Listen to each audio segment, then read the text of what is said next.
Alright, isang magandang araw po sa inyo muli. Isang panibagong vlog, panibagong house and lot. This time, dito po tayo sa tabing dagat. Nakikita niyo po yung nasa likod ko. Yan o, bundok ng Zambales. Ganda po ng view, di ba?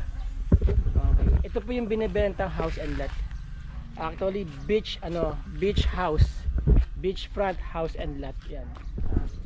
Okay, ito pong resort or itong private resort ay located dito sa Lumboy, Barangay Lumboy, Cabangan, Zambales. Yan.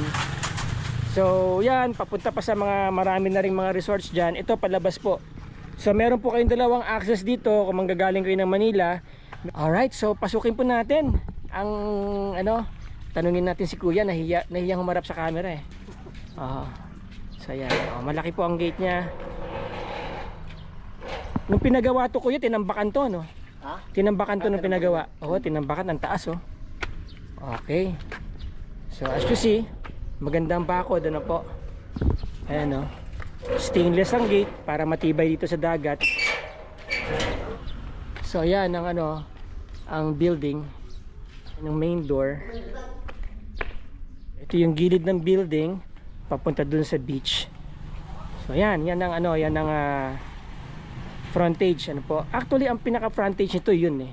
Pero parang frontage na rin to kasi dito ang access pagka galing ka sa labas.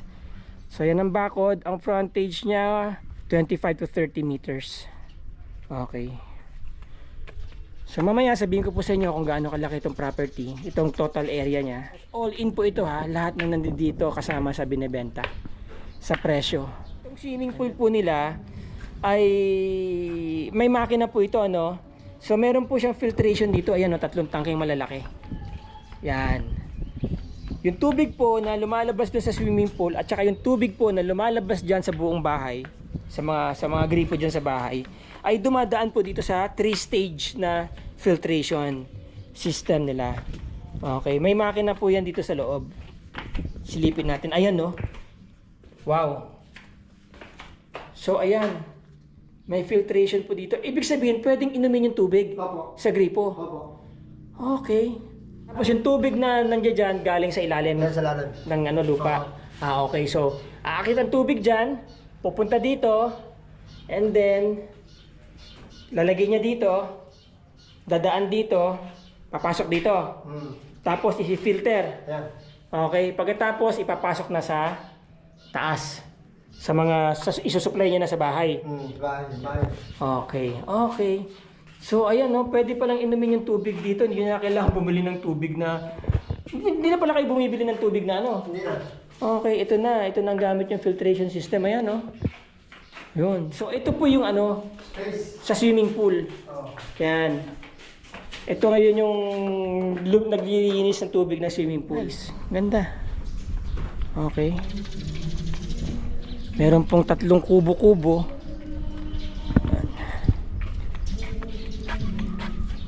Siguro itong swimming pool nasa 7 feet po?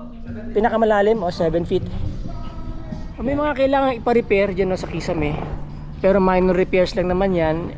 Okay. So salamin ang kanyang pinaka bakod dito Ayan Tapos may trellis dito. Ayan.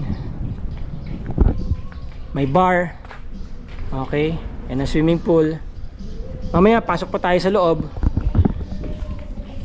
Ito meron ditong parang kitchen. Actually kitchen na nga to, di ba? So, para makita nyo, ito yung mga cabinets niya So kailangan na ng either na repair or whatever kailangan ng may mga konting kailangan i-repair, barnisan siguro. Tapos meron na rin siya, naka-granite na rin siya. Okay, may design ng wall. Ayan makikita nyo, banga siguro to sir, parang mga banga ayan nadinikit-dikit. Punta po muna tayo sa labas mga kabutsawals para makita natin yung beachfront. Sir, yung beach kasama yan, di ba? Yung accretion. Okay.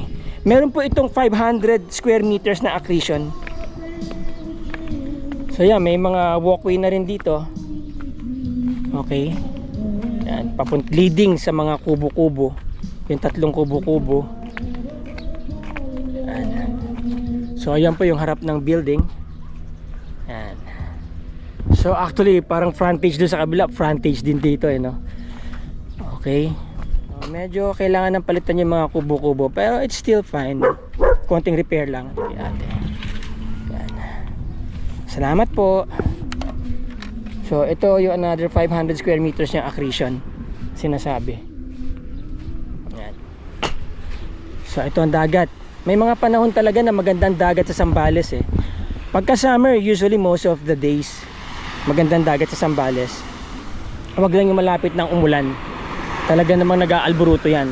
Ngayon magandang dagat. So ayan, kung mapapansin nyo, mga resorts na po yan mga yan. Yan. May mga private resorts dyan, may mga pinapaupahan din na resorts. So ito na yung ating binibenta. Alam nyo dito kasi mahal talaga ang bentahan po ng mga properties dito. Along this coastal area, talagang may mga presyo, mga properties dito. Way back 2016, I think 2017, doon nagsimula magtaasan yung mga properties dito eh. Ngayon, as high as 20,000 per square meters ang bentahan nila ng mga titled properties dito sa Kabanggan, coastal area ng Kabanggan.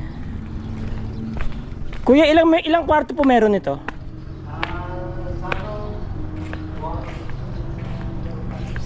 6 na kwarto. May mga CR lahat, wala? Merong CR yung dalawa. Ay, yung dalawa. So ito po yung common CR dito sa baba. Sa baba. Ilan pong common CR to? Isa lang. Isa lang. Pwede rin mong gawin yung CR ito pagka... So ito, common CR. Oo. Okay. Check na. Yan. Ito po ang kanilang CR.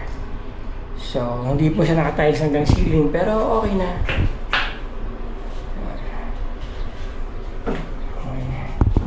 Tapos ito naman po ang shower area. Itong shower area, naka-tiles hanggang taas. Yan o. Okay. Yun. So yan po yung tiles sa baba. Hindi siya madulas. Okay. Yung mga pinto, kailangan lang ng konting varnish. No? So yung pong nasa dulo na... Yung yung restricted area yun. Bodega? Bodega niya. Parang bodega yun nandoon. Okay. Patayin mo niya. Oo. Tapos ito po ang pinaka living room niya at saka kitchen, dining area. Pasok pa tayo. Yun. Okay, maganda pa po dito sa loob Yung labas lang ang kailangan medyo i-repaint no, pero maganda po dito sa loob. Again, mga kabutsawals, this is all in. Lahat ng makikita nyo rito kasama na daw according dun sa kausap ko. Walang tatanggalin dito. Okay, yan. Maliban na lang again, siguro yung mga personal things. Pero yung mga furnitures and fixtures, yan, kasama po lahat yan.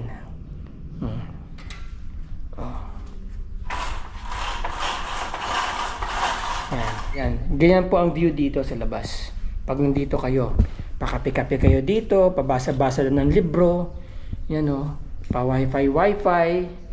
So, meron naman pong internet connection dito. So, yan po ang ang view from the inside. Yan ang makikita ninyo. Okay? So, puro salamin po yan lahat, one-way mirror. Alright? So, tignan po natin itong mga fixtures dito. Okay? So, meron na pong dito, range, no? Stove.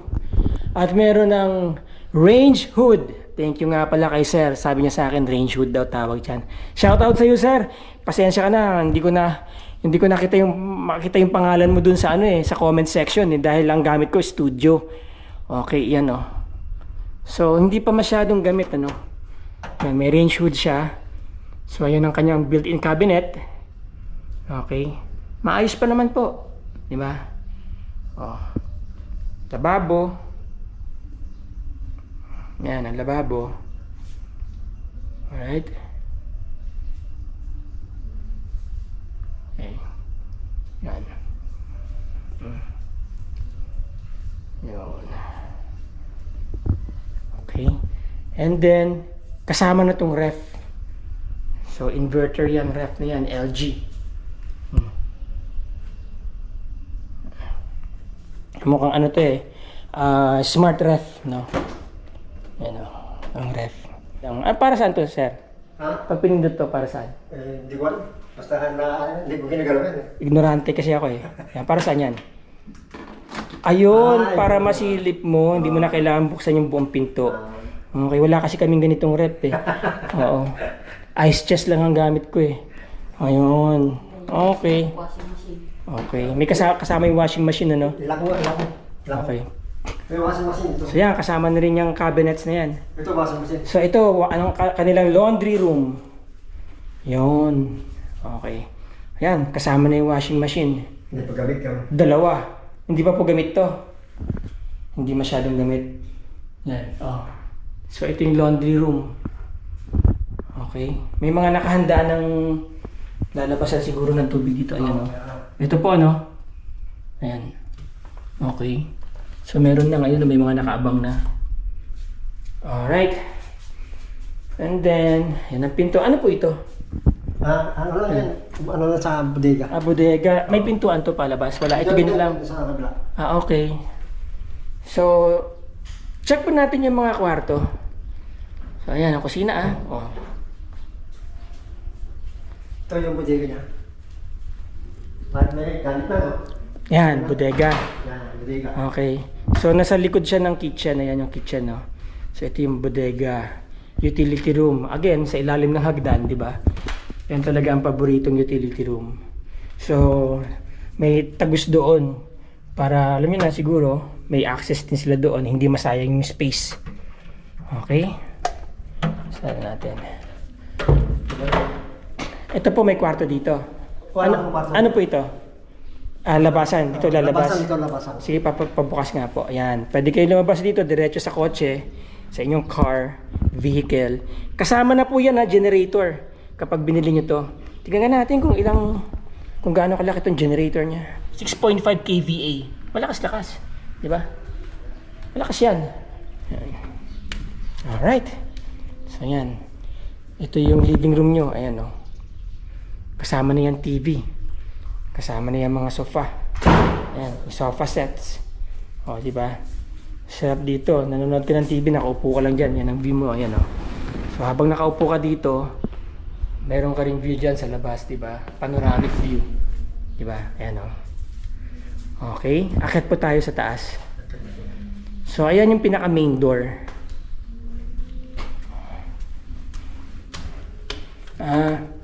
Ano pala to? Semento. Hindi. Kahoy. Kahoy to. Kahoy. Ano kaya kahoy po ito? Hindi ko ba? Mukhang maganda kahoy din, ano? Okay. So, ayan ang railings ng hagdan. Salamin. Yan. So, para pumasok yung light. Ayan, oh. So, makikita nyo kaagad kung sino yung parating na bisita. Meron kayong view ng bundok. Ayun, oh. Kita nyo? Ayun, oh, yung bundok. Ganda. Okay. May ilaw dito.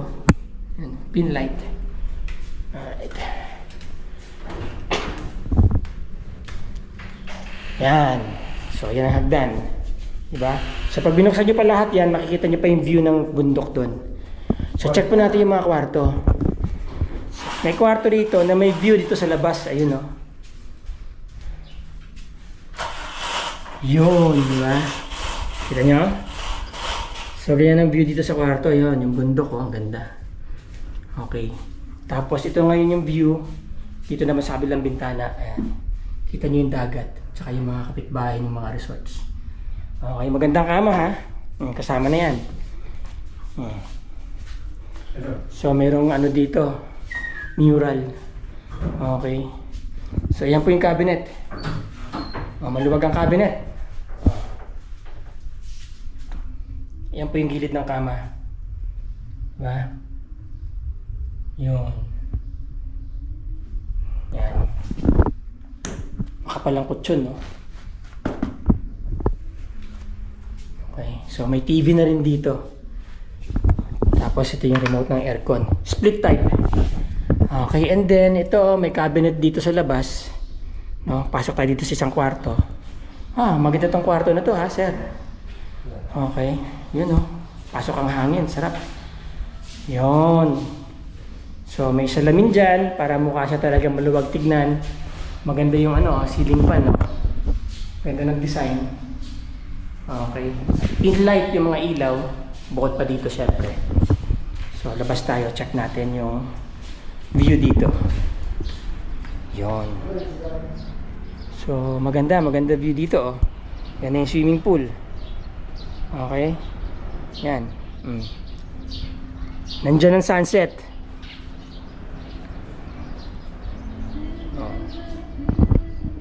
Papasok tayo dito sa kabilang kwarto. Ito. Ano to? Master's bedroom. Master bedroom. Okay. So ito yung sala nasa labas. Yan, may sala sila dito sa taas. Okay, yan oh. Sarap mga kabutso. Pag nakaupo ka dito, preskong presko tay? Para saan tong hagdan na to? Papunta ng Ayan, para naman. roof deck. Okay. Pag may i-repair na bubong, ganon. Okay, so ayan, ang sala dito oh. So yan na yung beach, di ba? So dito sa gilid hanggang doon may parang mini balcony siya dito, no? Kita din yung mountain range. Ito hindi nakasama yan, kanina yan. Iba na may-ari niyan, So ito yung bakod nyo, yan. Yan. Hanggang doon. Pag ganun. Okay. Pasok tayo dito sa master's bedroom. Ito ang master's bedroom. Yon. May sariling CR. Maganda CR ha. May bathtub. Yan oh. May bathtub. Yan. Okay. Maganda CR ha. Merong dito. A glass wall. Yan. May dalawang lababo. May malaking salamin dyan. Okay. Dito yung shower, na enclosure. Clear glass na enclosure niya. Okay na okay pa. So yan ang tiles. Hanggang ceiling. So yan ang shower. Ay, wala siyang hot shower. Pero usually alam niyo naman mainit dito sa beach eh. Yan ang water closet niyo. Alright. So, mula dito, yan ang itsura pag lalabas kayo ng CR. Yan o. Okay, so, yan. Okay pa yung mga cabinet niya. Okay. Mukhang, ito mga cabinets po, kailan lang ito pinagawa, no? Parang bago ito mga to. Mga bago yan, hindi pa nagagamit. Mga bago, hindi pa daw nagagamit. Ayan. Tapos kala ko may rebulto dun eh. So, ang tiles niya po sa CR ay hindi madulas. Okay, eksakto lang. Maganda. Tapos ito kahoy na itong mga to. Outlet yata yan. Siguro Omni. Outlet. Okay. Outlet. So yan. Split type aircon. The same lang yung kanyang ceiling fan. Meron kang sarili. Maganda itong room na to. Ito ba? Tapos merong walk-in closet dito. Pwede kayo magpalagay ng walk-in cabinets. Yan o. Okay. So yan, may salamin dito sa gilid.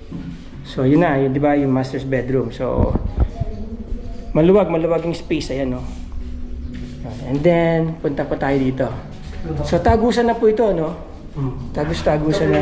So doon tayo galing kanina, yun yung kwarto na pinasok natin, dalawa. Ito, tignan natin 'to isang kwarto rito. So nakailang kwarto na tayo? Isa, dalawa, tatlo. Ito yung pang-apat. Yan. Okay. Yan. Pareho ng view dun sa isang kwarto kanina. Yun ang unang kwarto, di ba? Yan, yan yung gate oh. May TV na dyan. Split type na rin ng aircon dito. Bago pa yung aircon, no? Okay. Maganda po yung tiles, hindi madulas. And then, meron ditong sliding door.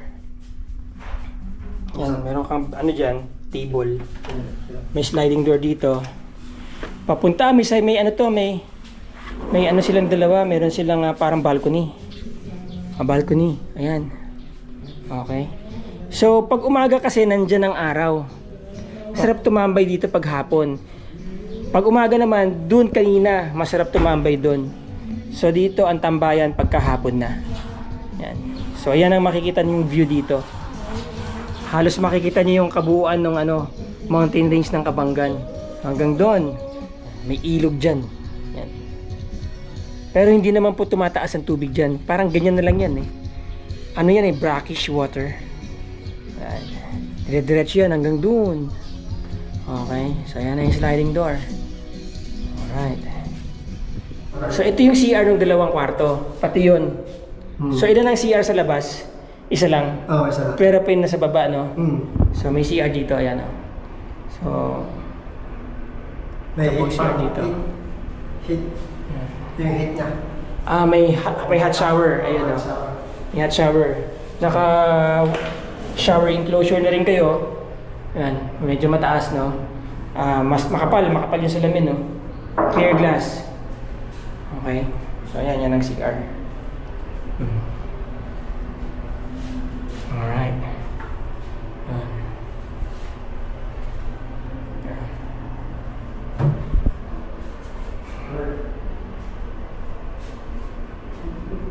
Medyo malayo nga lang yung tissue holder dito. Diba? Okay. So alright, so mula dyan sa CR na yan, dito po sa kaliwa yung computer room. Yan. Parang pinaka-office na rin to, no? Yan. Wala lang aircon, ano, kuya? Wala. So pwede nyo na lang palagyan to ng split type na aircon. So yan, magandang view, di ba? Ayan, oh. So yun. Yan yung labas ng pintuan. Alright. So pag-usapan po natin ang presyo. Okay. So there you go, mga kabutsawals. Nakita nyo na yung building, nakita nyo na yung interior. Kita nyo naman, napakaganda pa ng interior, no? Andito ako ngayon sa may balcony. Ayan, oh, ayan yung beach front. Okay, maganda yung interior. May mga konting lang kailangan i-repair, no? Natural lang yan talaga sa isang resort, sa isang structure na malapit sa dagat. Pero manageable naman po yan. Now, ang asking price po ng may-ari, originally, sabi sa akin ni Ma'am Emeline, ay 30 million. Pero syempre, alam niyo naman tayo, ako na ang tumatawad para sa inyo. So, 28 million daw sagad na presyo. Kasama na po lahat. Lahat ng nakita nyo dito, kasama na po lahat yan. Walang kukunin yung may-ari. May mga personal things lang siguro na nahagip ng video na kukunin nila. At may 3 tangke na to, may generator, okay, may 500 na accretion. Ang title po ay 500 square meters.